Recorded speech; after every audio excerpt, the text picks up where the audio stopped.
गेल्या 2 दिवसांपासून विखे आणि पवार यांच्यातील सुप्त संघर्ष पुन्हा एकदा पाहायला मिळतोय। वसंतदादा शुगर इन्स्टिट्यूट बाबत वक्तव्य करताना राज्याचे जलसंपदा मंत्री राधाकृष्ण विखे पाटील यांनी अप्रत्यक्ष पवारांवर टीका करताना निदान जनाची नाही तर मनाची असा उल्लेख केला होता। यावर अजित पवारांनी भाष्य करण्यास टाळले असले तरी आज स्वातंत्र्य दिनानिमित्त राधाकृष्ण विखे हे अहिल्यानगरमध्ये उपस्थित होते।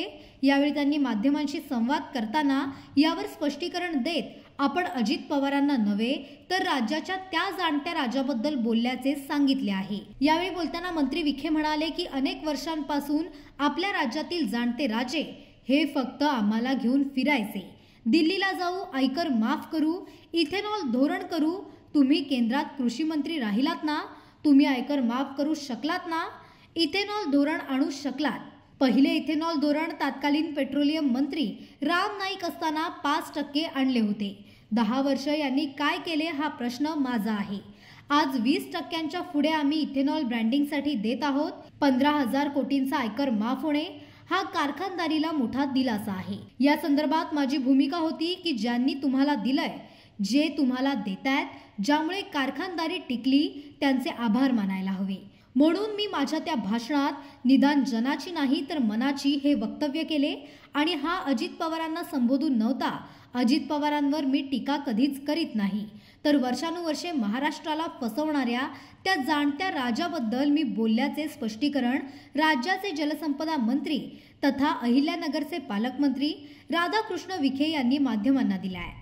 नाही, असं आहे की मला वाटतं की माध्यमांनी पूर्णतः त्या संदर्भातलं तो विषय समजून घेण्याची आवश्यकता होती।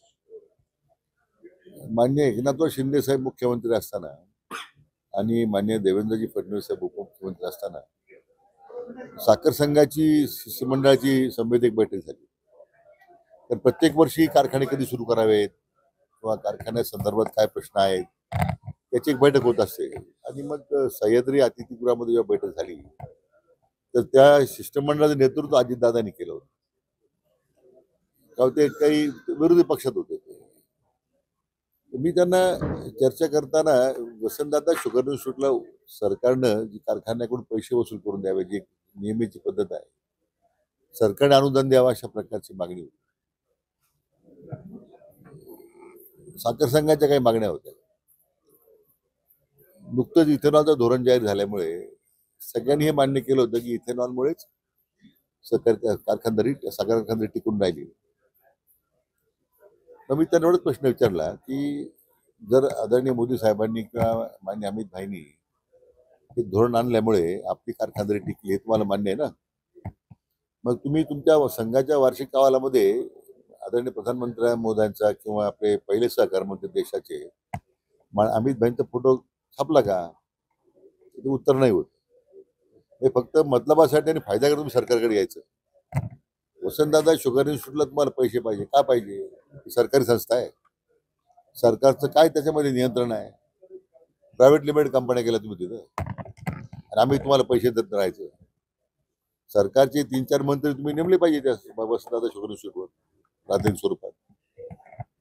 म्हणून ज्या केंद्र सरकारनं आदरणीय प्रधानमंत्री मोदयांनी मान्य अमित भाईंनी पहिले सहकार मंत्री म्हणून त्यांचे साधे आभार मानण्याचं सुद्धा दायित्व तुमच्यामध्ये दानत नाही आहे आणि तुम्ही सरकारकडे मदत मागता, ही माझी भूमिका त्यावेळी होती। मग असं ठरलं की नंतर या विषयावर चर्चा करायची, नंतर चर्चा राहून गेली। पण मुद्दा एवढाच होता की भारत अनेक वर्ष आपल्या राज्यातले जाणते राजे हे नुसते आम्हाला घेऊन फिरायचे, दिल्लीला जाऊ, आयकर माफ करू, इथेनॉल धोरण आणू।